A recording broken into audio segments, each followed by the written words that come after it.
కొన్ని సందర్భాలలో మనల్ని విశ్వాసంలో బలపరచడానికి, ప్రార్థనలో ఎక్కువగా మనల్ని నిలబెట్టడానికి ప్రభు మనల్ని శ్రమల గుండా తీసుకెళ్తుంటాడు, కొదువుల గుండా తీసుకెళ్తాడు, వ్యాధుల గుండా తీసుకెళ్తాడు.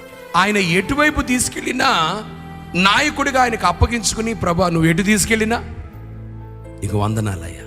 భక్తుడు అంటాడు, అయ్యా నీళ్లల్లో నిప్పుల్లో పడిపోయినట్టు అయిపోయింది మా పరిస్థితి, నువ్వు లేకుండా రాలే ఈ పరిస్థితి, నిన్ను వెంబడిస్తుండగా నేను నిప్పు లాంటి పరిస్థితి, హాహాకారాలు తట్టుకోలేక అరుస్తున్నా.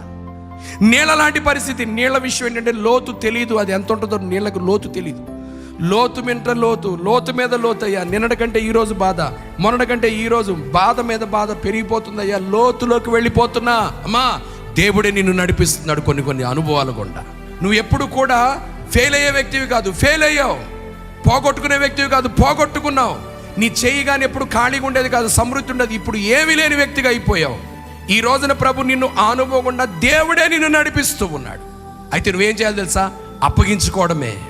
ఎంతవరకై ఈ బాధ, ఎంతవరకై ఈ శ్రమ, ఎంతవరకై ఈ కన్నీరు, ఎంతసేపు తట్టుకుని, అయ్యా ప్రార్థన చేయట్లేదా, వాక్యం చదవట్లేదా, నీతిగా బ్రతకట్లేదా, ప్రతి చెడుతనాన్ని విడిచిపెట్టలేదా, నీ సన్నిధిలో నమ్మకంగానే ఉంటున్నా కదా, అయినా కూడా ఏంటయ్యా ఈ బాధ? నిప్పుల్లో పడ్డ వ్యక్తి ఎట్లా కేకలు వేస్తాడో అటువంటి అనుభవం గుండా దేవుడే నడిపిస్తాడు. లోతు తెలియని పరిస్థితులు గుండా తీసుకుని వెళ్ళిపోతాడు. అర్థం కాదు రేపటి ఎట్లుంటుందో, నా బ్రతుకు ఏమైపోతుందో, ఏమవుద్దో అనేటువంటి పరిస్థితుల గుండా దేవుడు తీసుకుని వెళతాడు. ఎందుకు?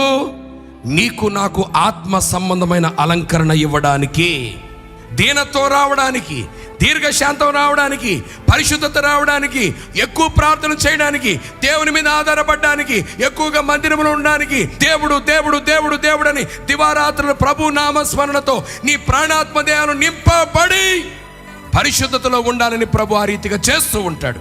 ఎప్పుడైతే ఆయన కోరుకున్న అలంకారం మనలో వచ్చిందో ప్రభు ఏం చేస్తాడు తెలుసా? ఎంతగా నరులు నెత్తి మీదకి ఎక్కారో వారి తల మీదనే దేవుడు నిన్ను నీ కుటుంబాన్ని లేవనెత్తునుగాక. వారికంటే ఎత్తుగా ప్రభు చేస్తాడు. నీళ్లలో నిప్పుల్లో వేసిన ఆ దేవుడే సమృద్ధి గల చోటికి తీసుకుని వెళ్ళిపోతాడు. ఇక అంతే. ఆయన నమ్మదగిన వాడు.